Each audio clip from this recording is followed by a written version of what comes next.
المدد المدد یا خدا یا خدا الجهاد الجهاد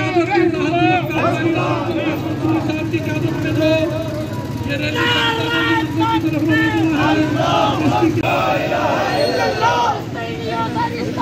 یا خدا یا خدا الجهاد الجهاد المدد المدد یا خدا یا خدا الجهاد الجهاد المدد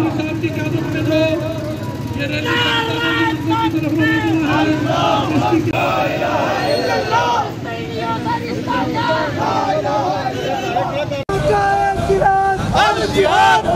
الجهاد المدد المدد یا خدا یا خدا الجهاد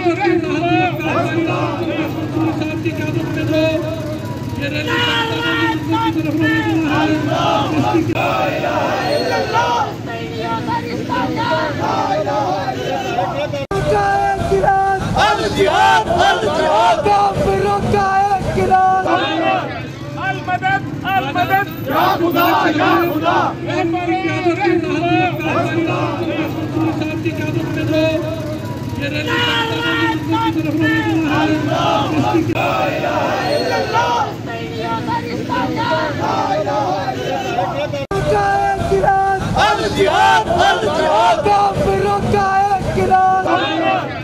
المدد المدد یا خدا یا خدا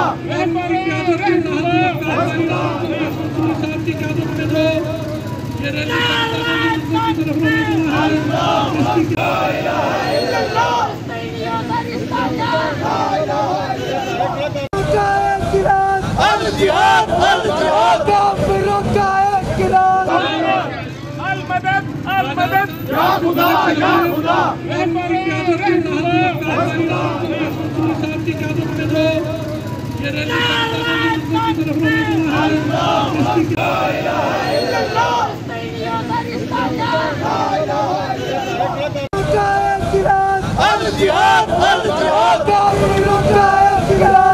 الجهاد الجهاد الجهاد بسم اللہ الرحمن الرحیم۔ اس وقت ہم فرید گیٹ پہ موجود ہیں اور جماعت اسلامی کے زیر اہتمام یہ القدس ریلی ہے جو وہاں پر ظلم اور بربریت اسرائیل کی اس ناجائز ریاست نے گزشتہ 74 سال سے برپا کیا ہے اور مسلم امہ کے قلب کے اندر یہ خنجر گھونپا گیا ہے۔ اس پر ہم سراپا احتجاج ہیں اور رمضان المبارک کی مقدس راتوں کے اندر عام مسلمانوں کی عبادت کے دوران بے معنی اور اس ظلم اور بربریت کے خلاف اس وقت پوری دنیا کے اندر یہ احتجاج ہے۔ اور آج کا دن یوم القدس کے حوالے سے امیر جماعت اسلامی سراج الحق صاحب نے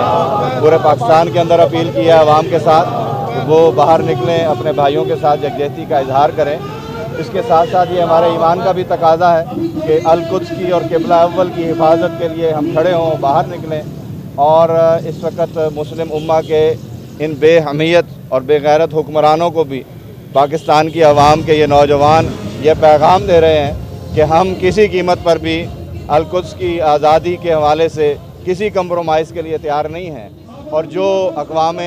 مسلم کی افواج ہیں اور جو حکمران ہیں ان کو بھی ہم یہ کہتے ہیں کہ جو اسلحہ اور جو چیزیں تیار کی ہیں وہ آخر کس وقت کے لیے ہیں۔ ایٹم بم کو کیا ہم نے عجائب گھر کے اندر رکھنا ہے؟ یہ جو 4-4.5 ہزار کلومیٹر کی رینج کے میزائل بنائے ہیں یہ کس لیے بنائے ہیں؟ آج قبلہ اول خطرے میں ہے۔ آج مظلوم بہنوں بھائیوں کو، مسلمانوں کو صرف کلمے کی بنیاد کے اوپر گولیوں کا نشانہ بنایا جا رہا ہے، اور گزشتہ ہفتے میں کم و بیش 52,000 گھروں کو مسمار کیا گیا ہے۔ اس پر ہم باہر نکلے ہیں اپنے بھائیوں کے ساتھ یکجہتی کے لیے، ان کے ساتھ اپنے آپ کو کھڑا کرنے کے لیے، اور یہ پیغام بھی دینا چاہتے ہیں کہ ہم ہر لحاظ سے اپنی جان، مال، عزت، آبرو اپنے بیت المقدس پر قربان کرنے کے لیے تیار ہیں، اور حکومت وقت سے بھی ہم کہتے ہیں کہ وہ احتجاج کی سیاست نہ کرے۔ احتجاج کرنا یہ حکمرانوں کو زیب نہیں دیتا۔ حکمرانوں کو تو آگے بڑھ کر اقدام کرنے چاہیے اور لاہ عمل طے کرنا چاہیے، اور پاکستان کی شیر دل عوام اور ان مسلمانوں کی قیادت کی ذمہ داری حکمرانوں کے اوپر ہے۔ اگر وہ قیادت کر سکتے ہیں ان کو آگے بڑھنا چاہیے، لیکن بزدلی مت دکھائیں، پوری قوم ان کی پشت پر ہے۔ اور ہماری یہ مطالبہ ہے کہ فی الفور یہ جاہریت بھی بند کی جائے، اور یہ مستقل مسئلہ جو اسرائیل کا